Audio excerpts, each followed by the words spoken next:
英語聞き流し10分間、名作リスニング、英語テキストと MP3 ダウンロード、その他の物語は、ホームページよりご利用いただけます。88thpp.com 88thpp.com Alice's Adventures in Wonderland Part 1 Chapter 1 Down the Rabbit Hole.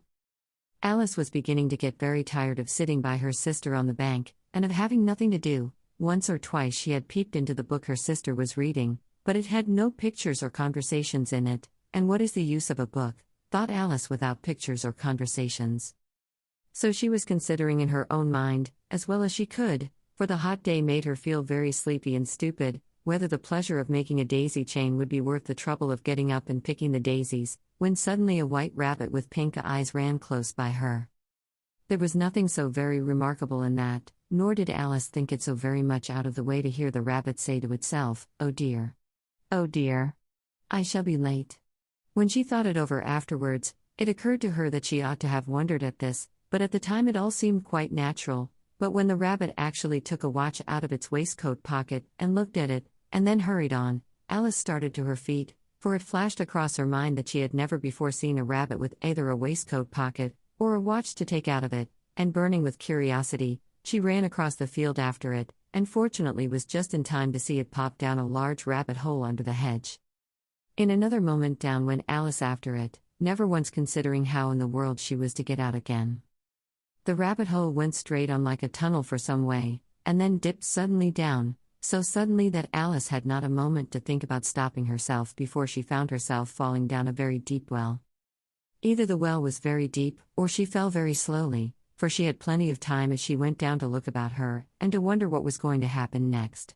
First, she tried to look down and make out what she was coming to, but it was too dark to see anything. Then she looked at the sides of the well, and noticed that they were filled with cupboards and bookshelves. Here and there she saw maps and pictures hung upon pegs. She took down a jar from one of the shelves as she passed. It was labeled orange marmalade, but to her great disappointment it was empty. She did not like to drop the jar for fear of killing somebody underneath, so managed to put it into one of the cupboards as she fell past it. "Well," thought Alice to herself, "after such a fall as this, I shall think nothing of tumbling downstairs. How brave they'll all think me at home. Why, I wouldn't say anything about it, even if I fell off the top of the house." Which was very likely true. Down, down, down. Would the fall never come to an end? "I wonder how many miles I've fallen by this time?" she said aloud. "I must be getting somewhere near the center of the earth. Let me see, that would be 4,000 miles down, I think, for, you see, Alice had learned several things of this sort in her lessons in the schoolroom, and though this was not a very good opportunity for showing off her knowledge, as there was no one to listen to her, still it was good practice to say it over. "Yes, that's about the right distance, but then I wonder what latitude or longitude I've got to?" Alice had no idea what latitude was, or longitude either, but thought they were nice grand words to say. Presently she began again. "I wonder if I shall fall right through the earth. How funny it'll seem to come out among the people that walk with their heads downward. The antipathies, I think." She was rather glad there was no one listening, this time, as it didn't sound at all the right word, "but I shall have to ask them what the name of the country is, you know. Please, ma'am, is this New Zealand or Australia?" And she tried to curtsy as she spoke. "Fancy curtsying as you're falling through the air. Do you think you could manage it? And what an ignorant little girl she'll think me for asking. No, it'll never do to ask, perhaps I shall see it written up somewhere." Down, down, down. There was nothing else to do, so Alice soon began talking again. "Dinah'll miss me very much tonight, I should think. Dinah was the cat. I hope they'll remember her saucer of milk at tea time. Dinah, my dear. I wish you were down here with me. There are no mice in the air, I'm afraid, but you might catch a bat, and that's very like a mouse, you know. But do cats eat bats, I wonder?" And here Alice began to get rather sleepy, and went on saying to herself, in a dreamy sort of way, "Do cats eat bats? Do cats eat bats? And sometimes do bats eat cats?" For, you see, as she couldn't answer either question, it didn't much matter which way she put it. She felt that she was dozing off, and had just begun to dream that she was walking hand in hand with Dinah and saying to her very earnestly, "Now, Dinah, tell me the truth, "Did you ever eat a bat?" When suddenly, thump, thump, down she came upon a heap of sticks and dry leaves, and the fall was over. Alice was not a bit hurt, and she jumped up onto her feet in a moment. She looked up, but it was all dark overhead. Before her was another long passage, and the White Rabbit was still in sight, hurrying down it. There was not a moment to be lost. Away went Alice like the wind, and was just in time to hear it say, as it turned a corner, "Oh my ears and whiskers, how late it's getting." She was close behind it when she turned the corner, but the rabbit was no longer to be seen. She found herself in a long, low hall, which was lit up by a row of lamps hanging from the roof. There were doors all round the hall, but they were all locked, and when Alice had been all the way down one side and up the other, trying every door, she walked sadly down the middle, wondering how she was ever to get out again. Suddenly she came upon a little three-legged table, all made of solid glass. There was nothing on it except a tiny golden key, and Alice's first thought was that it might belong to one of the doors of the hall, but, alas! Either the locks were too large, or the key was too small, but at any rate it would not open any of them.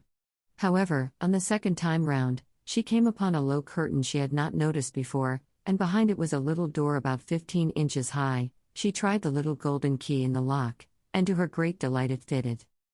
Alice opened the door and found that it led into a small passage, not much larger than a rat hole. She knelt down and looked along the passage into the loveliest garden you ever saw.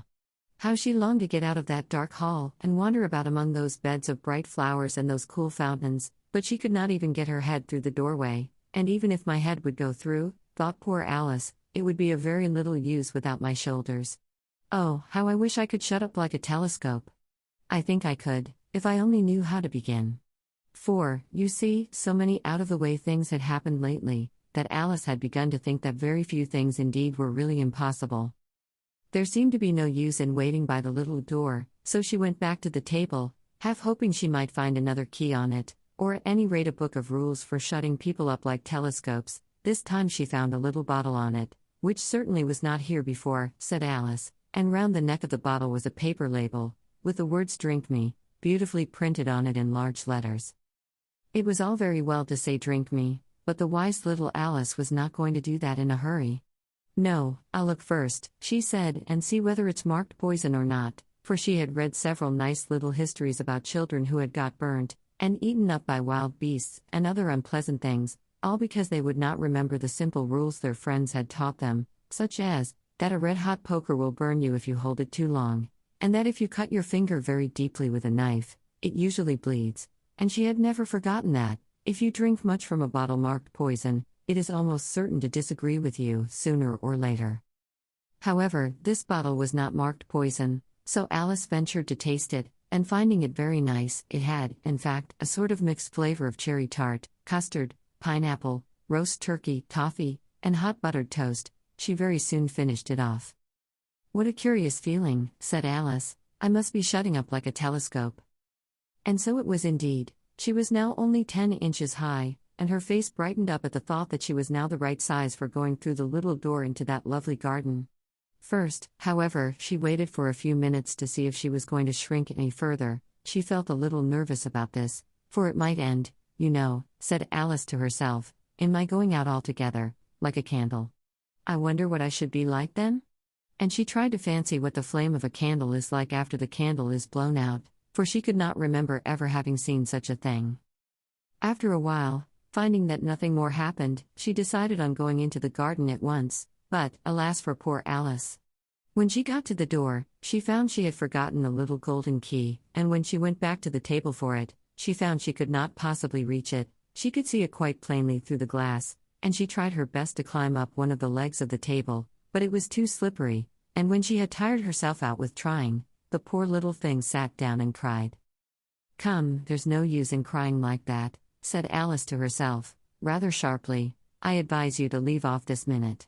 She generally gave herself very good advice, though she very seldom followed it, and sometimes she scolded herself so severely as to bring tears into her eyes, and once she remembered trying to box her own ears for having cheated herself in a game of croquet she was playing against herself, for this curious child was very fond of pretending to be two people. But it's no use now, thought poor Alice, to pretend to be two people. Why, there's hardly enough of me left to make one respectable person. Soon her eye fell on a little glass box that was lying under the table. She opened it and found in it a very small cake, on which the words "Eat me" were beautifully marked in currants. "Well, I'll eat it," said Alice, "and if it makes me grow larger, I can reach the key, and if it makes me grow smaller, I can creep under the door, so either way I'll get into the garden, and I don't care which happens." She ate a little bit, and said anxiously to herself, "Which way? Which way?"